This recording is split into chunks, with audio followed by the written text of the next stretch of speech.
I grew up in Jacinto City, Texas.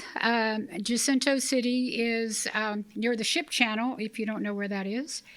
And I lived in a very blue-collar home. My daddy was a Armco steel worker. He made steel for a living. He had a third-grade education. He could read, but he could not write. He could sign his name, but he could not write a letter. He spent lots of years in prison for drinking. He had multiple DWIs. And I say all that because my book, Rowdy Girl, Confessions of a Vegan Cattle Rancher, when I say confessions, I mean what the book is about what kind of person defies an entire culture. What kind of person defies tradition? What kind of person looks at their multi-generational cattle rancher husband and says, "You take them cows up the road one more time, and I will follow you. I will go to the sale barn, and I will buy all of them back with your credit card, and I'll bring them all back home. I'll make you the most embarrassed man in Brazoria County." Furthermore, now this is what I know now, he would have got kicked out of the Brazoria County Cattlemen's Association, I'm sure. But that's what this book represents. It represents the boldness of somebody, a woman, that was rowdy enough. Can I say the F word here? I don't know. Huh? Yeah, I say it in the book. Yeah. Bold and rowdy enough to say, "Fuck you." I mean, that's what I had to do. Now, why did I do that? I tell all in this book. This book is full of the real story about what it really took for me to say that to my husband and traditions. I am a recovering alcoholic and drug addict. I've been sober since January the 8th of 2013. It's part of my story, so I talk about it in the book. Because, see, I didn't plan to go vegan. A lot of people consider transitioning. They consider, I want to, eat better and all this. Oh, none of that was happening for me. If you're married to a cattle rancher, the last thing you think about is going vegan. I assure you, unless you want a divorce, because it's worse than an affair. I really do think it would have been easier. I really do. I mean, your cattle rancher wife going vegan? Really? And then broadly, out loud and in public saying, "You take them cows up the road." I mean, I was like, wow, I came out roaring. And my poor husband. So, when I did that, it caused all kind of ripple effects. And because I'm a recovering alcoholic and drug addict, it's taken me almost 36 years to get almost 14 years sober. I've had 11 years, 6 years, 4 years, 2 years, 6 months, few days, I always would relapse. And I'm not in an AA meeting, I know. But I talk about this in my book. It took so much. And the reason why I finally figured out that I could not stay sober, I found the secret. You got to buy the book to find out. No. I found the secret. To thine own self be true. It's on the back of our chip. On the back of our chip, it says, "To thine own self be true." And when I started having an awakening on the Texas cattle ranch, I couldn't believe what was happening to me. Tommy came home one day and he told me about 2 calves. One of them was Rowdy Girl. This is Rowdy Girl on the front cover. When I got her, she was a little bitty baby. She was a bouncing little bundle of joy, had a big old white heart on her head. And there was another one named Bobo. I bought both of them. He came home telling me about these babies that needed a mama. He wanted me to get more involved in the cattle ranch. And I didn't want to be involved in the cattle ranch, but I sure wanted to have those babies to milk, to give milk to. I wanted to give them babies milk. And I learned how to make the milk, to feed those babies. And unfortunately, little baby Bobo died very young, like within a week or two, from a failure to thrive problem. And little Rowdy Girl thrived. And when Rowdy Girl, whenever I was feeding Rowdy Girl, I felt so much like what it must be like to be a mama. She needed me. I needed her. I didn't even know it. Had no idea that when I was going to be feeding little Rowdy Girl, she was going to be feeding me an etheric channel to the sentience of all the cows in the pasture. So as I was feeding Rowdy Girl, something weird started to happen. Some of you may not know the book Celestine Prophecy, but if you've ever read the book Celestine Prophecy, everything comes to life. Everything becomes really vivid. Like there's colors in the rainbow that you don't even see until you go into the book Celestine Prophecy, and you can see things, you can hear things. Everything just is bigger and better. Well, that's what started happening when I was feeding Rowdy Girl. I could see things I'd never seen before. I saw them, each one of them. I saw the brow. I saw their personalities. I began to watch them. I began to watch the mamas with their babies. I began to watch the babysitters. Did you know cows have babysitters? They do. And the one that I remember watching was Tippy. And Tippy would go to the mama.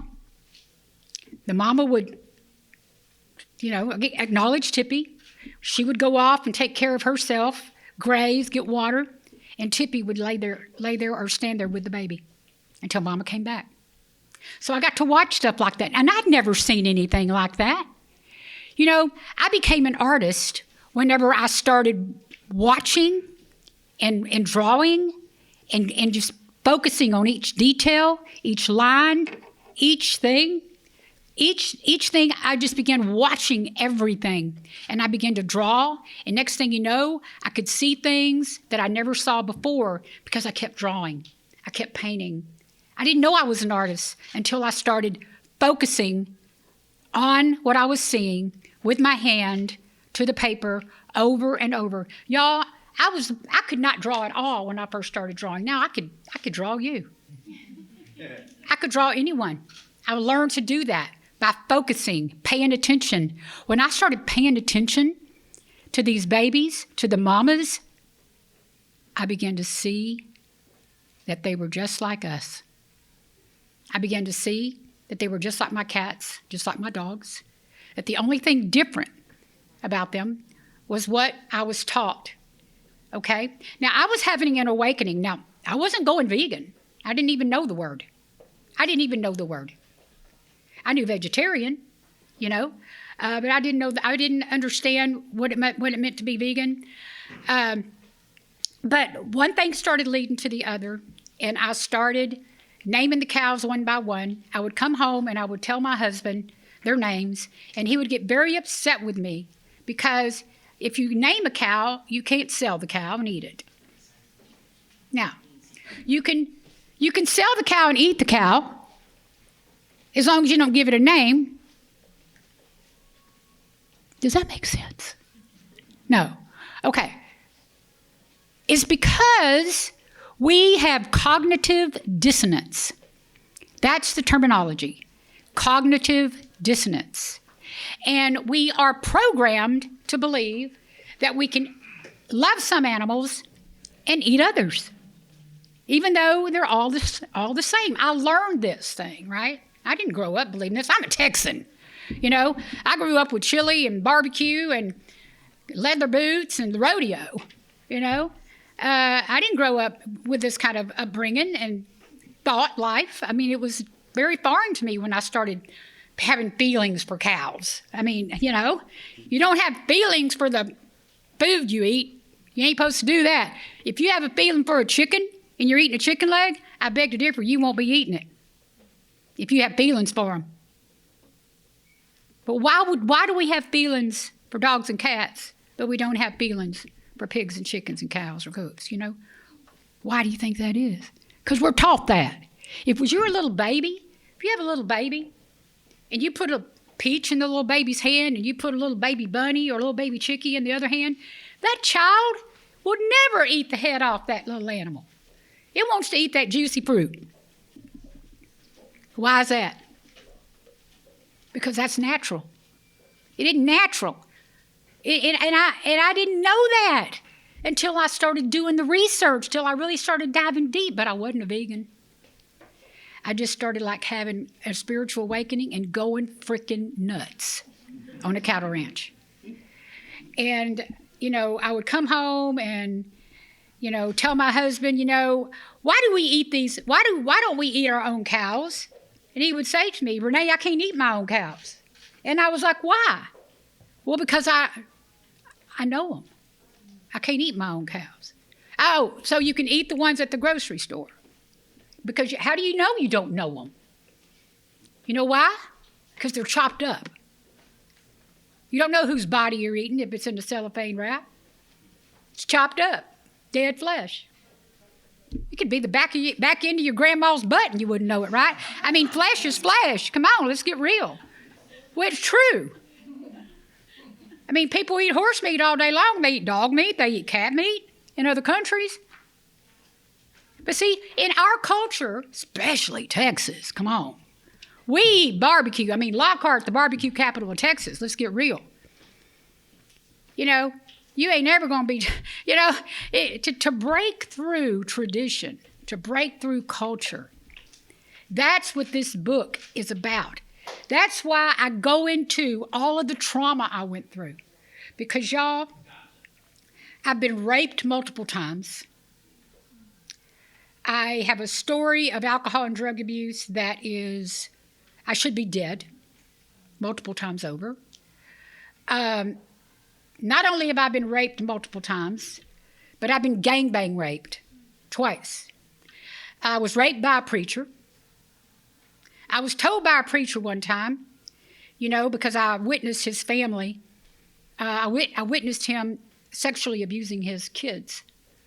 And he told me in the washer room, I'll never forget it, he smoked Camel cigarettes and drank black coffee all day. This is a preacher, okay? And he had stained yellow teeth, skinny guy, real skinny and frail, but bold. And he told me in the laundry room, if you tell anybody what you saw, I will put you through a meat grinder and nobody will ever know what happened to you. Think about that. Think about all the animals every day that go through a meat grinder and nobody ever knows about. I am not kidding when I tell you that you don't know whose body you're eating if you're eating hamburger meat. A body is a body is a body is a body, right? Okay, that's the kind of awakening I started having. I started waking up to the truth. To thine own self be true. It started becoming real to me. Because see, if I would not have kept pushing the envelope with my husband, and I did keep pushing the envelope with him, I would come home asking all kind of things. We started doing humane meat. You know, we started buying our meat from a local meat man. We started buying our milk from a local milkman. I was going to, you know, kill one of our cows and chop it all up and divide it up amongst the community in the name of regenerative ranching and good stewardship and humane meat. How the hell do you humanely slit a throat? Now I know that. I didn't know that then. People believe this myth. It's a myth that you can kill an animal humanely. Really? The very word defies itself. You know, how do you kill somebody that doesn't want to die? How do you rectify that? How do you do that? Because cognitive dissonance, look it up. Speciesism, Speciesism is a big one. What is that? Humans, cows, chickens, goats, cats, dogs. We're all different species, right? But how many of y'all eat dogs and cats? Most people in this room, probably none of y'all would raise your hand. I'm not going to embarrass you and ask you to, because I know you may not be embarrassed. I don't know. But but if I asked you to raise your hand if you eat animals, even accidentally. Because I know. Think of the yoga teachers. I talk about yoga. I have 1,000 hours of yoga teacher training, y'all. 1,000, not 300 hours. I studied ahimsa, which means nonviolence. But do you know, in most yoga cultures and traditions, even though they practice ahimsa, they still eat animals? It just blows my mind, unless you're a practitioner of Jivamukti yoga. And if you don't know what Jivamukti yoga is, look it up. They just recently sponsored with us. They are going to be one of our big sponsors in 27 and work with us on our book tour.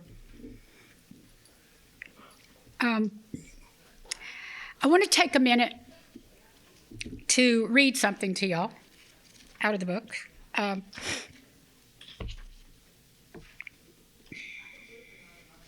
Okay, the moment I went vegan. Chapter 10, the moment I went vegan. Hey, y'all, happy Halloween, and more importantly, happy vegan birthday to me. This was truly a spooky day for me. Honestly, it continues to reverberate with spooky feelings into the present. It's appropriate in a way that it was on Halloween, when it is said that the veil between the spirit and the corporal world thins. It was Halloween 2014, and I had been watching slaughterhouse videos all morning. I didn't know I was going down the vegan rabbit hole. I had tried to take some of this information in before I relapsed, but it was too much for me. The realities of what I kept stumbling on were too painful for me to process. I was in denial. I didn't want to feel anything. So I would use drugs and alcohol. But now sober, I was facing my feelings and the consequences of what that meant head on. Who had I become? A cattle rancher's wife, signing off on all this killing? In researching what happens to cows when they leave our pastures, I landed on horrific slaughterhouse videos day after day for months. I was in shock and I was obsessed. I walked around carrying the weight of their pain, and it matched my own. My eyes were constantly red and puffy. I would sob uncontrollably night after night while Tommy was in the next room trying to watch the news. For the first time, the pain and agony that I had never been able to express was meeting me in the suffering of the animals.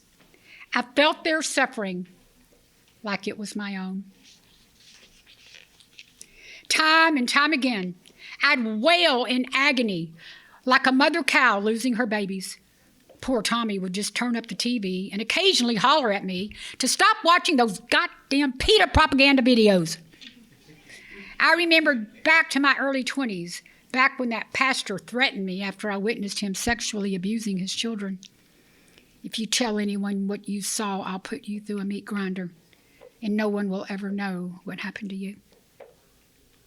Those words echoed in my body. A meat grinder? Like an animal's body put through a meat grinder? Like my animals? I remember the helplessness I felt in that moment, with no one advocating for me. I was terrified. Now sober, it was like their pain was a mirror of my own suffering. Again, I wasn't a vegan at this point in my life, but I was having feelings that were in direct opposition to the way I should be feeling as a cattle rancher's wife. I could not stuff those feelings down anymore, knowing full well that if I did, I would use. I was either going to go crazy and die, or save the cows. On this particular day, I was being pulled into the land of the living. I was leaving my old life behind, and I didn't know it. I was shedding the old and getting ready for the new. All I knew was that my heart was breaking, my soul was shattering, and my mind was exploding, trying to comprehend the other side, the other side, the side where animals are friends, not food. During this awakening, I stumbled upon Melanie Joy's dissertation on carnism, an invisible belief system or ideology that conditions people to eat certain animals. I was a wreck. We had plans to be at Effie's house, Tommy's mother, that afternoon, and I had to get my shit together. Just one more video, I reasoned, something that might educate me a little instead of tormenting me with images of sadness, despair, and lots of blood. I hit play and proceeded to watch a family sitting at the kitchen table having dinner. I remember there was a fresh tablecloth and everyone was waiting to be served by the lady of the house. And the main course was beef stew. The conversation heightened as the lady of the house ladled the steaming hot stew into their bowls. Everyone was savoring the deliciousness of the beef stew. Finally, someone said, "This is delicious. What's the recipe?" The lady of the house said, "Well, you start off with a pound of very young golden retriever." Oh boy. Everyone stopped eating with their mouth wide open in disbelief. No one could continue their meal. They seemed suspended in time. Now I know that they were in that in-between place where the veil is pierced and a moment of clarity is dawning. That moment of clarity hit them square in the face the way it did me. I remember it to this day because I was with them on the other side of the screen. My mouth flew open in horror, and I instantly realized that I could be eating anybody's body. It could be a dog, a cat, even a person, and I wouldn't even know it because the meat would be hacked up into tiny pieces of flesh. Good God, I thought. At that moment, while watching the video in slow motion, the lady of the house said, "Just kidding. It's really a cow." I was so upset, and so were the folks dining at the table on the computer screen. They could not continue with their lunch. The image of a puppy chopped to bits was now front and center in their consciousness. Try as they might, they could not bring themselves to eat the rest of the beef stew. They set their utensils down. I began to sob again.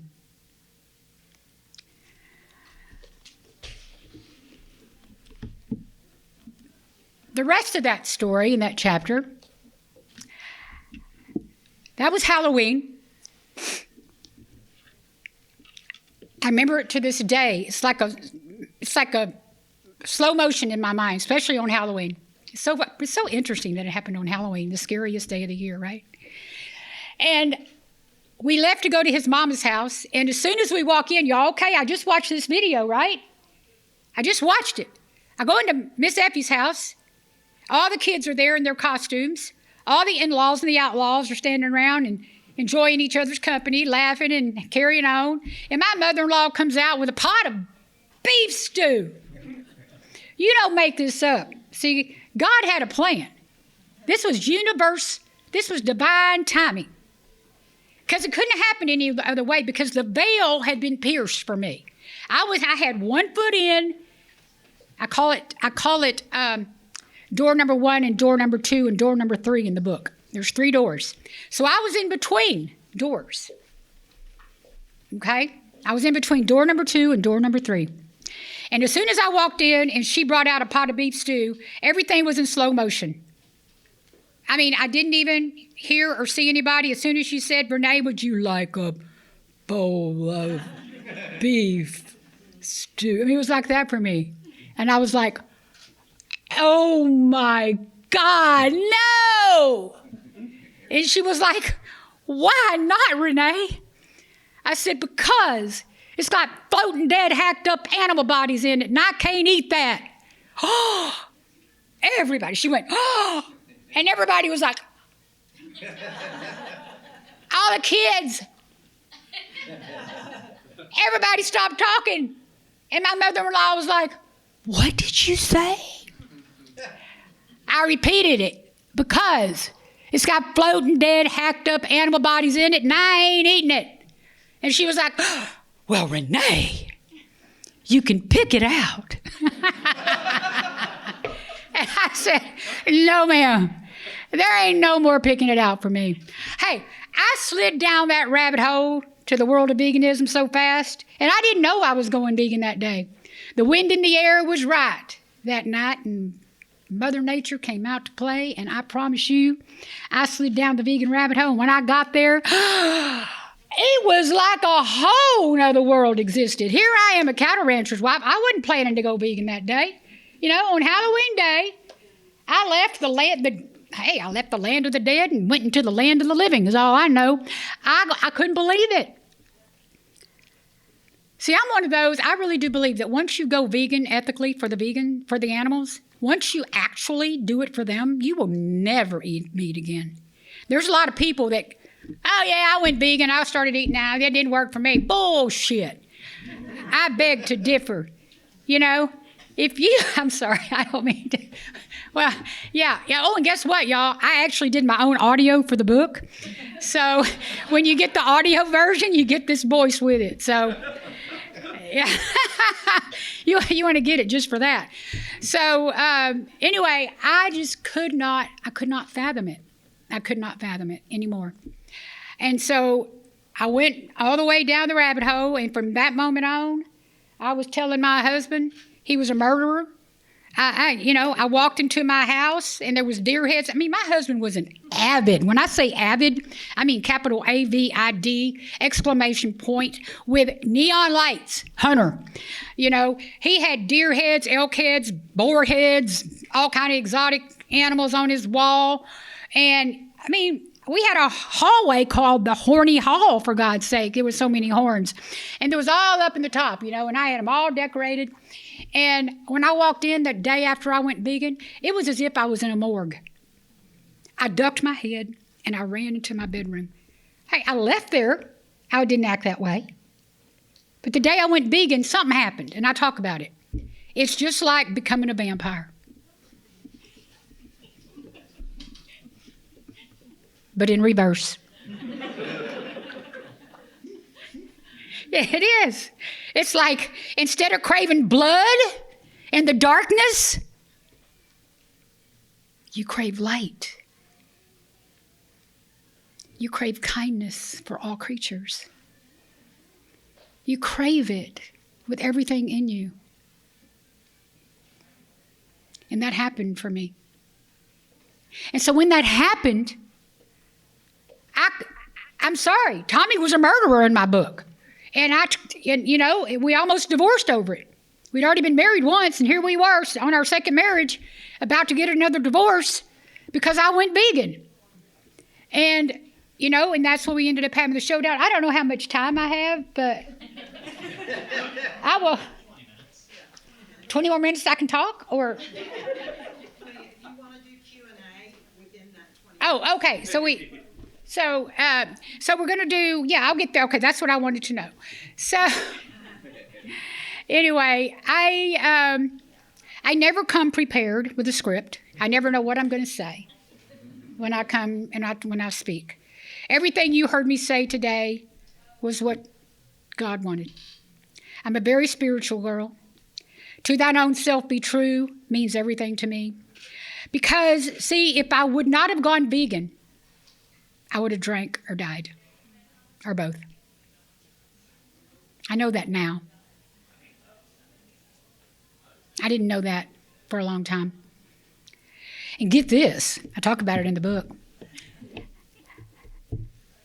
When I woke up from my last relapse, I was married to Tommy. I relapsed in the marriage this second time. I also relapsed in the first marriage. And I used to do really hard, like Demerol, like injections, and because I had a lot of chronic pain. And, and not only did I have chronic physical pain, I could manifest a lot of emotional pain and need drugs to hide and mask the emotional pain because of all the trauma. And one night, my pain doctor had given me, those vials, like 100 milligram bottles, 30 a month. I was supposed to take one a day. I was taking a lot more than that.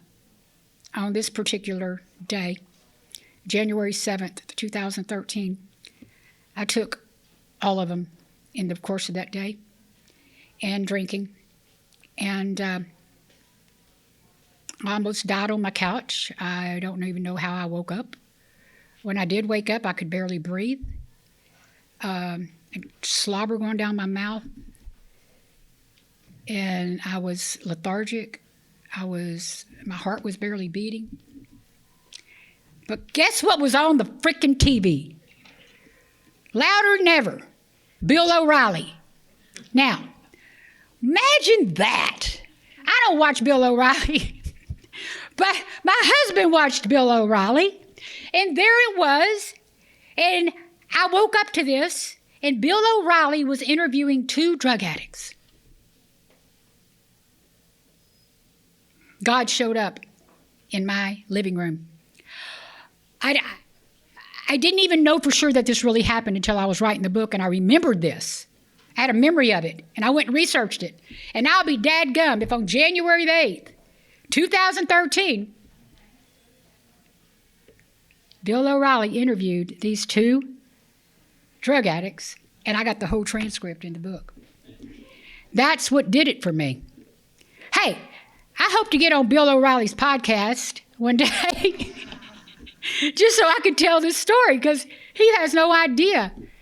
He has no idea the impact he made on me, because that day forward, I've never had another drink or drug. And I've always been a very service-oriented individual. I've always been about service. And now, not only am I at service, for the animals, because we have a former cattle ranch. We have over 147 acres in Waelder, Texas. All the things on the table over there, y'all are welcome to it. It's all, there's some free swag over there. There's information about our organization. We're a 501c3 nonprofit. We have a documentary also called Rowdy Girl that is playing all over the world. You can watch it in the United States on PBS, on Roku, on Apple. If you live in another part of the world, you can watch it on guidedocs.com. And the book Rowdy Girl just published yesterday. So grateful for our publisher, Bloomsbury, who also published the whole Harry Potter series, which is amazing to me. So I'm extremely blessed. Also in the book are just dozens and dozens of Bible scriptures, because I really do believe that, as far as I'm concerned, I really do believe that whoever created us all equal. Black, white, red, yellow, furry, and with feathers, or with scales. It does not matter. They're here with us, not for us. We're here with each other, not for each other, unless we choose to be of service. How dare I take the life of another being? How dare I? And I'm talking about me, okay? That's what I had to get to. How dare I continue to make excuses for the food on my plate? Thank you.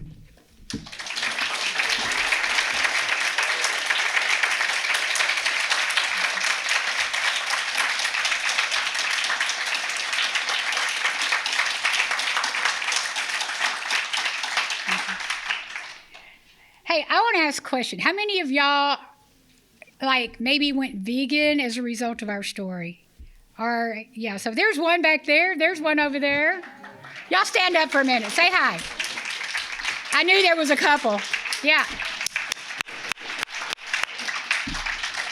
Yeah.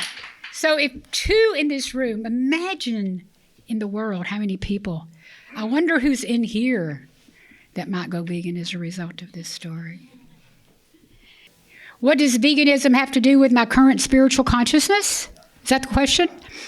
Okay, so everything. Everything, because it's an ethical shift.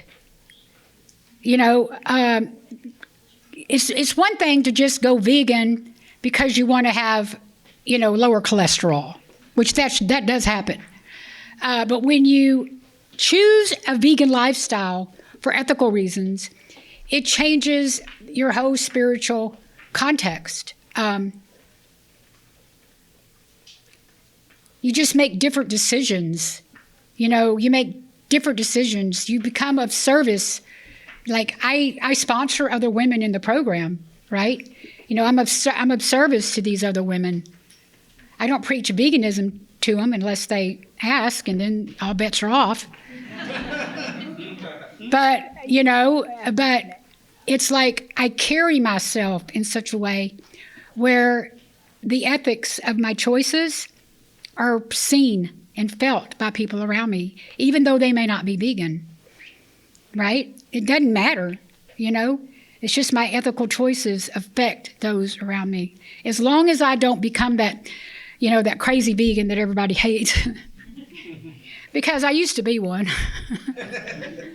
I used to be that crazy vegan that would go into the house of my family, you know, and oh boy, I was a preacher in my own family, and you can't do that, man. It will never work. So anyway, I don't do that anymore, but now I'm able to walk into my family's homes, and I say a prayer before I go in. The 3rd step prayer is my favorite prayer before I walked in here. God, I offer myself to thee, to build with me and do with me as thou wilt. Relieve me of the bondage of self, that I may better do thy will. Relieve me of the bondage of self. Bondage of self to what?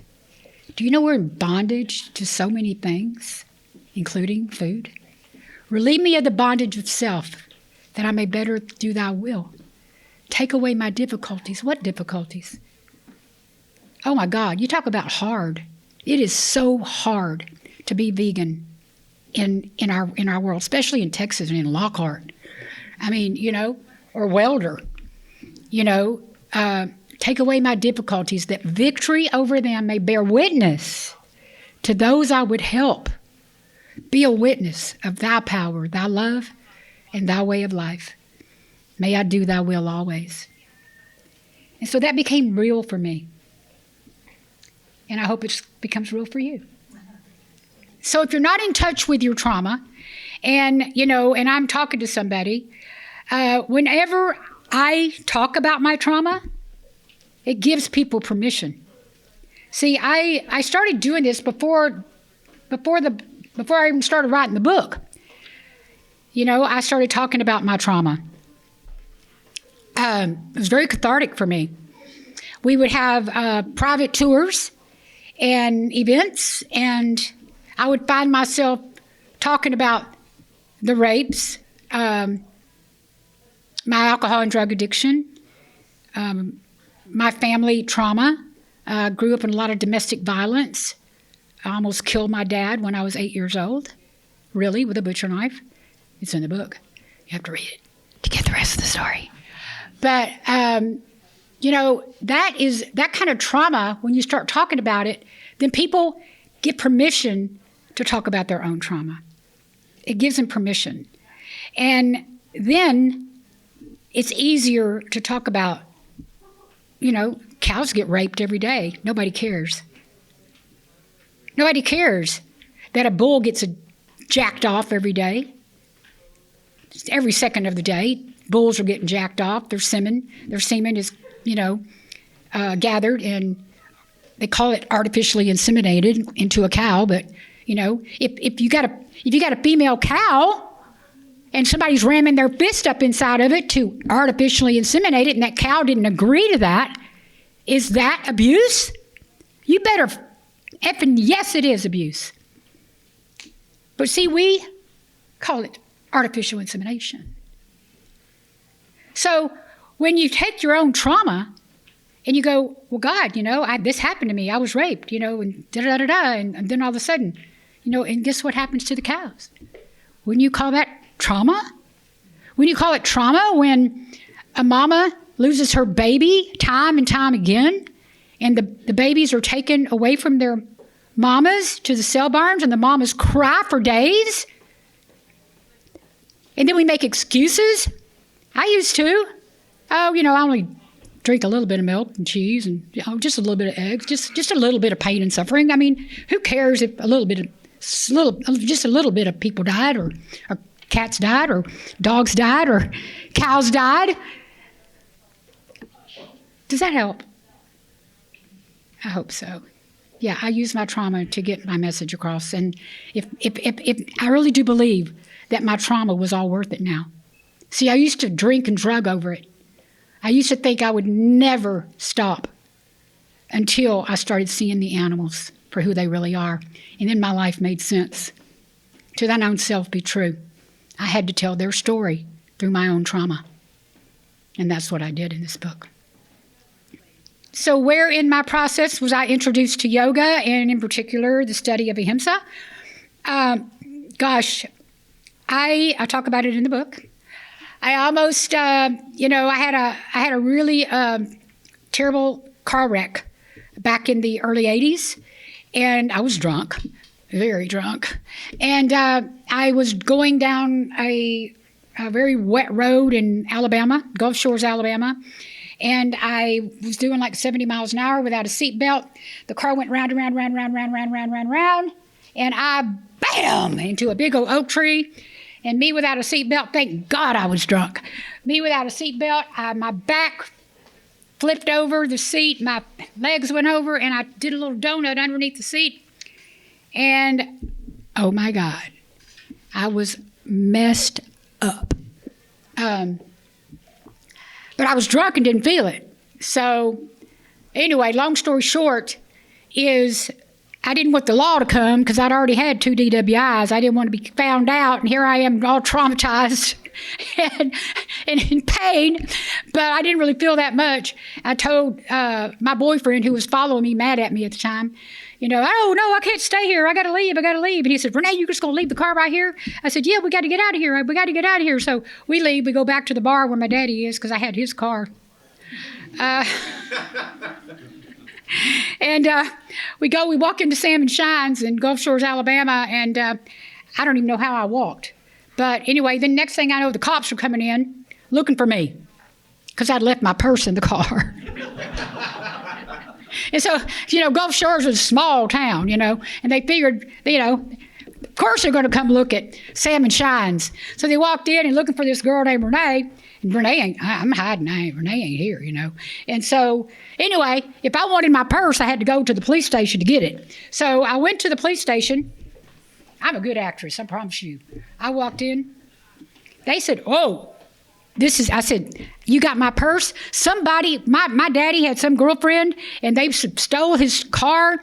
My purse was in there, and I just told some manufactured story, and they said, well, whoever was driving is either in the hospital or dead, by the looks of that car. I said, well, can I have my purse? And so they gave me my purse. Well, next day, I could hardly move from the neck down. And so I ended up getting an acupuncturist. Went all the way to San Antonio. Sometime later, I got really, it's all in the book. But anyway, that acupuncturist put me under needles for like 3 days and told me that if I didn't do yoga, I was going to die young. He told me all about the meridians. He had these onion skin things all on his wall with all the meridians, and he showed me where I was blocked. I went home and started practicing yoga like my life depended on it because I was in so much pain. And I started teaching yoga without a teacher's certification. And then I got my teacher certification. And then I just can't get enough of it. I've had yoga studios, multiple yoga studios. I practice yoga every single morning before like right when the sun is just barely up. I'm on my back porch with my cats doing yoga, meditating. Every day. without fail. That's what I have to do. And you know, I have 1,000 hours of yoga teacher training, and I will end up getting the Jivamukta yoga teacher training probably in 2028. I'll be in India. Ahimsa is real. It's all about nonviolence for all beings, not just humans. I didn't say enough about the sanctuary. Rowdy Girl Sanctuary, y'all please go look at all the stuff over there. Rowdy Girl Sanctuary is home to over 147 animals. 69 of them are bovine cows. And we have chickens, we have goats, we have sheep, we have a turkey named Antonio. We have 2 rabbits, we have ducks, we have piggies, we have roosters, we have Noah's Ark on land. And we recently built the medical treatment facility. It's a $500,000 project that's taken me for the last 3 years to raise the money for. We recently acquired our $30,000 squeeze chute. If you don't know what a squeeze chute is, it's what you use to hydraulically contain these 1,500-pound cows so you can medically work on them without trailering them up and sending them to vets that treat animals in food departments. Did you know that's a thing? You take animals to large animal vet hospitals and they go into food departments. And that's a story for another day. But I do talk about it in the book. So anyway, thank you for asking about the sanctuary, Joni, because that is the reason for everything, is my animals, our animals, and it is because of them that I get to tell their stories in the world. So how many members are here? I want to see my members. Look around the room. Oh my God, y'all become a member of Rowdy. Join the Rowdy Club. We have fun and we get rowdy as hell. Yeah. So that's that. Yay.